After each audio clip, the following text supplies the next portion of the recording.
கடலின் அருகே அமைந்திருந்த ஒரு அழகான கிராமம். அங்கே அருண் என்ற ஒரு மரவெட்டி வாழ்ந்து வந்தான்.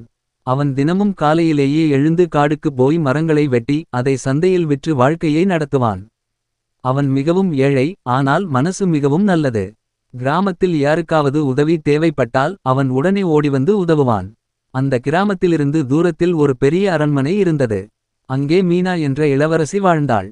அவள் மிகவும் அழகானவள், ஆனால் அதைவிட நல்ல மனசுடையவள். அவளுக்கு கடல் மிகவும் பிடிக்கும். தினமும் மாலை நேரம் சூரியன் மறையும் நேரத்தில் அவள் கடற்கரைக்கு வந்து அலைகளை பார்த்து அமைதியாக அமர்ந்திருப்பாள்.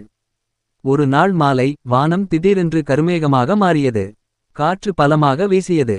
கடல் அலைகள் பெரிதாக எழுந்து கொந்தளிக்கத் தொடங்கின. அது ஒரு பெரிய புயலின் அறிகுறி. அந்த நேரத்தில் இளவரசி வழக்கம் போல கடற்கரையில் இருந்தாள். இன்னும் கொஞ்ச நேரம் தான், பிறகு போய்விடலாம் என்று நினைத்தாள். ஆனால் அடுத்த நொடியே ஒரு பெரிய அலை அவளை இழுத்துச் சென்றது. அம்மா என்று கத்தினாலும் அவளின் சத்தம் அலைகளில் மறைந்தது. அதே நேரத்தில் அருகிலேயே இருந்த அருண் இந்த காட்சியை பார்த்தான். அவன் ஒரு நொடி கூட யோசிக்கவில்லை. யாரோ ஆபத்தில் இருக்கிறார்கள் என்று நினைத்து உடனே கடலுக்குள் பாய்ந்தான். அலைகள் மிகவும் வலிமையானவை. அவனை பின்னோக்கி தள்ளின. ஆனால் அருண் தன்னுடைய முழு வலிமையையும் பயன்படுத்தி முன்னேறினான். அவன் மனதில் ஒரே எண்ணம், அவளை காப்பாற்ற வேண்டும். சில நிமிடங்களுக்குப் பிறகு அவன் இளவரசியை கண்டுபிடித்தான். அவள் மயக்கத்தில் இருந்தாள். அவளை தன்னுடைய தோளில் தூக்கி வைத்து கடலின் அலைகளுடன் போராடி மெதுவாக கரைக்கு கொண்டு வந்தான். நீண்ட போராட்டத்துக்குப் பிறகு இருவரும் பாதுகாப்பாக கரைக்கு வந்தார்கள். அருண் அவளை மெதுவாக படுக்க வைத்து எழுந்திருங்கள் என்று அழைத்தான். சில நேரம் கழித்து இளவரசி கண்களை திறந்தாள். அவள் முன்னால் இருந்த அருணை பார்த்து ஆச்சரியப்பட்டாள்.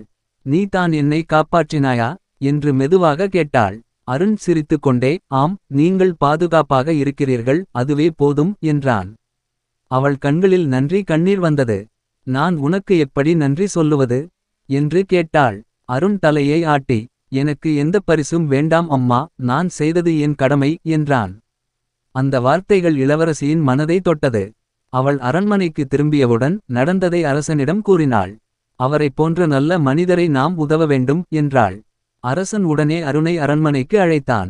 அவனுக்கு நல்ல வீடு, நிலம், வேலை எல்லாம் கொடுத்தான். ஆனால் அருண் அந்த செல்வத்தை பெற்றபோதும் தன் எளிமையை மறக்கவில்லை. அவன் கிராம மக்களுக்கு உதவி செய்யத் தொடங்கினான்.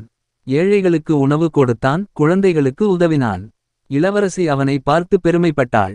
உன் நல்ல மனசு தான் உன்னை உயர்த்தியது என்று கூறினாள். அந்த நாளிலிருந்து அருண் அந்த கிராமத்தில் ஒரு நல்ல மனிதன் என்ற பெயரை பெற்றான்.